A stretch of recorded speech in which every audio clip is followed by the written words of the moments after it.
পরিবার নিয়ে যে সংগঠন, সেই সংগঠন এবং সিএলএনডির যৌথ উদ্যোগে আয়োজিত আজকে এই মহতী সমাবেশের সম্মানিত সভাপতি সিএলএনডির চেয়ারম্যান জনাব হারুনুর রশিদ সাহেব, এখানে উপস্থিত বিভিন্ন পর্যায়ের নেতৃবৃন্দ সভা এবং সাংবাদিক বন্ধুরা, সবাইকে আমি শুভেচ্ছা জানাচ্ছি।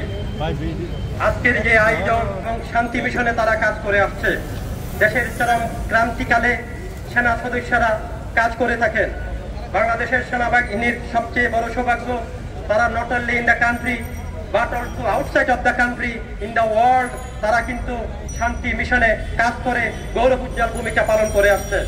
2003 সালে তারা যে শহীদ হয়েছিলেন 15 জন, দুঃখজনক হলেও সত্য যে তারা শহীদান হওয়ার পর, তারা বলিদান হওয়ার পর তাদেরকে যেভাবে সেলিব্রেট করার দরকার, সম্মান করার দরকার, তাদেরকে সেভাবে সম্মান বাংলাদেশের পক্ষ থেকে সেভাবে করা হয় নাই। এটাই খুবই লজ্জাস্কর এবং দুঃখজনক। সেই জায়গায় আমাদের সিএলএনবির সভাপতি হারুন ভাই যে এগিয়ে আসছেন, তার জন্য আমরা তাকে সাধুবাদ জানাই, ধন্যবাদ জানাই। যারা দেশের জন্য ত্যাগ করে, পৃথিবীর জন্য ত্যাগ করে, তাদেরকে একটু মরণোত্তর সেলিব্রেট করাটাই কি তাদের কি অধিকারের মধ্যে পড়ে না? খুবই দুঃখজনক। যারা তাদেরকে যারা এভাবে সেলিব্রেট করছেন না, তাদেরকে স্মরণ করছেন না, তাদেরকে ধিক্কার জানাই। আজকে সেনা সদস্যরা যে শহীদ হয়েছিলেন, তারা কিন্তু দেশের জন্য, পৃথিবীর শান্তির জন্য।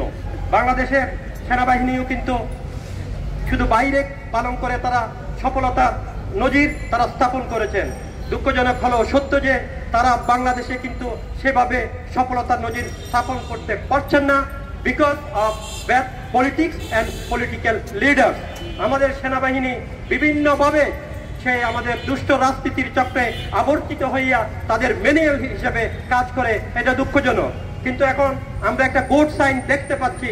2024-এ যে গণ অভ্যুত্থান হলো, সেই অভ্যুত্থানে দীর্ঘ 15-17 বছরের ফেসিবাদের কারণে কিন্তু জনরোষ কিন্তু উত্থিত হয়েছিল। জনতা কিন্তু প্রকাশ্যে সেনাবাহিনীকে ক্ষমতা দখল করার জন্য বলেছিলেন, প্রকাশ্যে আহ্বান জানিয়েছিল। সেটা দেশি বিদেশি সব মিডিয়াতে কিন্তু এসেছিল। তৃতীয় বিশ্বের সেনাবাহিনী কিন্তু এই অনৈতিক সুবিধাটা কিন্তু লুপে নেই। আমাদের সেনাবাহিনীকে আমরা সাধুবাদ জানাই এই জন্য যে সুযোগ থাকা সত্ত্বেও তারা কিন্তু সেই অনৈতিক সুবিধাটা কিন্তু লুপে নেয়নি। তারা বর্তমান সরকারকে সহযোগিতা করছে।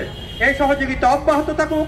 এখানে আমরা একটা কথা বলছি, বর্তমান সে অন্তর্বর্তী সরকার না, এটার জন্য দেশবাসী, জনগণ, সেনাবাহিনী সবাইকে কিন্তু সোচ্চার এবং সজাগ থাকা দরকার।